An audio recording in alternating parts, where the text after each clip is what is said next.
The House voted to release the Epstein files. An 11-year-old boy was shot in a road rage incident. A fight between two strangers on a train ended with one of them being set on fire. I'm Kat Pokris, and this is News Recap.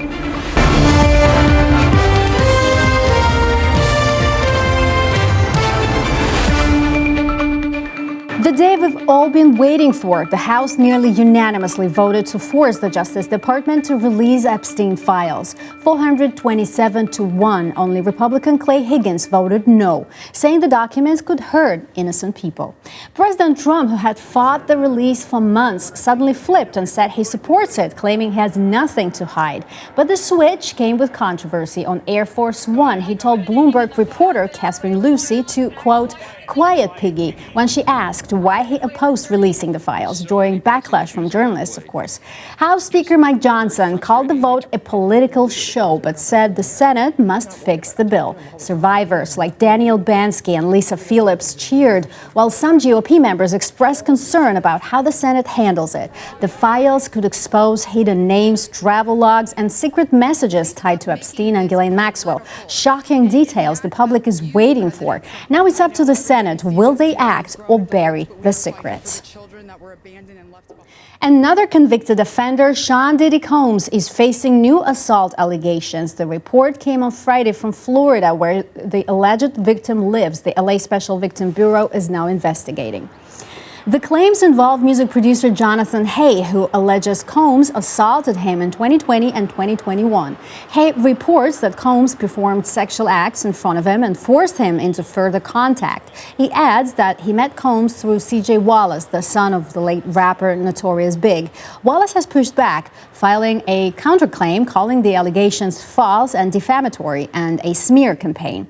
Combs' lawyer, Jonathan Davis, calls the claims meritless and categorically false, adding that Combs plans to fight them in court and not in the media.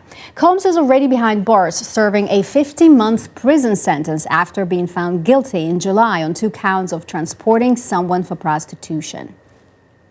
Many popular websites slowed down or went offline this morning after a major outage at Cloudflare, one of the largest internet hosting companies. Cloudflare reported the problem started just before 7 a.m. and was caused by a bug in its bot fighting service. The issue spread across its network, causing widespread slowdowns. By 9:42 a.m., the company confirmed the problem was fixed. However, sites like X, Spotify, OpenAI, and Amazon Web Services were affected, with some showing internal server error messages or asking users to unblock Cloudflare challenges. Experts note there's no evidence the outage was caused by hackers or a DDoS attack, which floods a site with traffic. This follows a similar outage in October when Amazon Web Services went down, affecting apps and websites for hours. Charlotte in North Carolina is seeing one of the biggest immigration crackdowns in the country right now. Federal agents arrested 130 people in just 2 days. Homeland Security says some of them are criminals or gang members, but city and state leaders insist the raids are hurting the community. Officials say one U.S. citizen even hit a police car while trying to get away. And on Saturday alone, agents made more than 80 arrests in only 5 hours. Online, some agents are calling the sweep Operation Charlotte's Web. Many people in Charlotte are angry. Protesters marched through the city, and the mayor says residents feel scared and unsettled. North Carolina governor accused agents of using unmarked cars and acting too aggressively. And a new video is adding to the outrage. It shows Border Patrol chasing 2 U.S. citizens, breaking a car window and pointing a rifle at one of the women. Agents say the women were honking to warn others about the raids. They were later released with citations, and now the crackdown is spreading. Raleigh mayor says federal agents will start similar operations there as soon as Tuesday. DHS hasn't said when any of this will end. President Trump signaled he's ready to take aggressive action against Mexican drug cartels this time, including possible strikes or deployment of U.S. forces. He said the U.S. has detailed knowledge of cartel operations and key leaders and warned that Mexico is fully aware of his position. President praised recent border efforts, claiming drug flows have dropped dramatically, but stressed that thousands of Americans continue to die from cartel-related drugs each year. While he left open the possibility of talks with Venezuelan Nicolas Maduro, Trump made it clear that Mexico is the immediate focus of his crackdown. His statements raise questions about how far the U.S. might go. The man accused of killing Northern California football coach John Beam has been charged with murder. 27-year-old Cedric Irving Jr. confessed to the shooting. Beam was gunned down on Thursday at Laney College in Oakland and died on Friday from his injuries. Irving was arrested early Friday at an Oakland transit station after security video placed him at the scene. Prosecutors say he had no criminal record and didn't attend Laney. The gun used in the shooting was reportedly registered to him. He is set to be arraigned today and could face 50 years to life if convicted. Beam was a beloved coach featured on Netflix's Last Chance U and helped guide players to the NFL, including C.J. Anderson. Authorities haven't released a motive. Police say Irving and Beam knew each other, but not closely. The shooting, along with another non-fatal gun attack nearby the day before, has led officials to reinstate mandatory minimum sentences for gun crimes in the area. A homeowner in Indiana accused of killing a house cleaner by mistake was charged with voluntary manslaughter. Authorities found 32-year-old Maria Perez de Velasquez dead on the front porch of a Whitestown home on November 5th. She was part of a cleaning crew that went to the wrong house. Her husband told reporters he was with her when someone fired through the front door. He didn't realize she had been shot until she fell back into his arms, bleeding. The case raises questions about Indiana's Stand Your Ground law, which lets homeowners use deadly force if they believe someone is trying to unlawfully enter their home. Police say there's no evidence that De Velasquez ever entered the house before she was shot by Kurt Anderson, who could face 10 to 30 years in prison and a $10,000 fine if convicted. His attorney hasn't commented on the charges, and the case is expected to draw attention as it moves through the courts, highlighting the limits of Stand Your Ground laws. President Trump defended Saudi Crown Prince Mohammed bin Salman during his first U.S. visit in 7 years, calling his work incredible. When asked about the 2018 killing of journalist Jamal Khashoggi, who was murdered inside the Saudi consulate in Turkey, allegedly with the prince's approval, Trump brushed off the questions. The president welcomed the royalty to the White House with a red carpet and military honor guard. He highlighted a huge deal with Saudi Arabia. The kingdom is investing $600 billion in U.S. projects and buying advanced F-35 fighter jets from the U.S.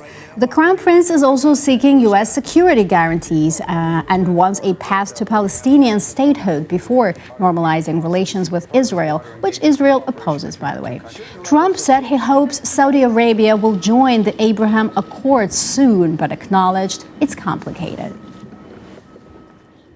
Former NFL star Antonio Brown could spend decades in prison over an attempted murder charge. Prosecutors say the sentence could reach 30 years because a gun was allegedly used. Brown, 37-year-old, appeared by video on Monday in Miami court and pleaded not guilty. He was released last week on $25,000 bond and must wear a GPS ankle monitor. His next court date is tentatively set for December 22nd. Police say the incident happened after a celebrity boxing match in Miami on May 16th. Brown allegedly grabbed a gun from a security staffer and fired 2 shots at a man he had fought earlier.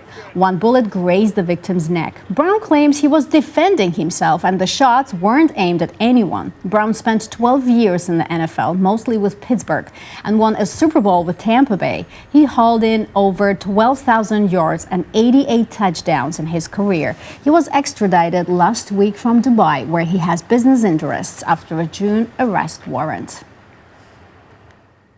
An 11-year-old boy was killed in a road rage shooting in Henderson, Nevada.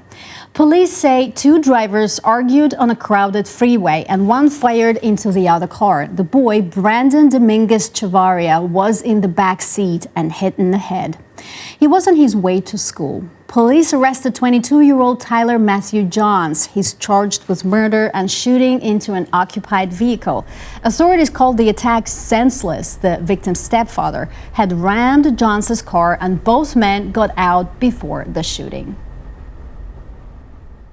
A woman is in critical condition after being set on fire on a Chicago L train. Police say the 26-year-old got into an argument on Monday night with a man in his 40s, which turned violent. The man allegedly poured a liquid on her and ignited it. When the train stopped, he ran off and the woman fell to the ground. The fire was put out before police arrived. She suffered severe burns all over her body. A person of interest was taken into custody earlier today, though police haven't released details. The investigation is ongoing. According to the witnesses, the woman was in intense pain and paramedics tried to help her. The attack shut down train lines for hours. Service resumed around 1:30 a.m. and trains were back to normal this morning.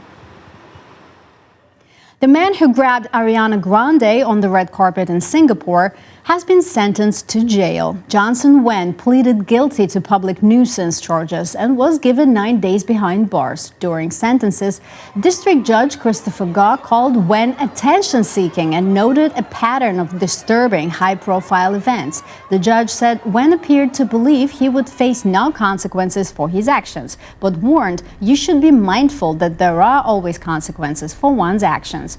Wen's behavior has drawn attention after a history of similar stunts at public events. The Trump administration is making it easier for World Cup fans to get U.S. visas. The new program called FIFA Pass. It lets people who bought tickets through FIFA get faster visa interviews. FIFA President Gianni Infantino joined President Trump at the White House on Monday to explain the program. He told reporters, "America welcomes the world." Trump urged fans to apply for visas right away. Secretary of State Marco Rubio notes that more than 400 extra consular officers are working worldwide to handle the demand. In most countries, travelers can now get a visa appointment within 60 days. Rubio adds that FIFA Pass travelers get the same background checks. They just move up in line. Next year's World Cup will have 104 games in Canada, Mexico, and the U.S. Trump warns he could move games from host cities if he thinks they aren't safe, pointing to Seattle. Infantino points out that safety is the top priority. And that is all for now. The top stories of the day, no fluff and straight to the point. Don't forget to subscribe, like, and drop a comment. I'm Kat Pokras, and I'll see you next time.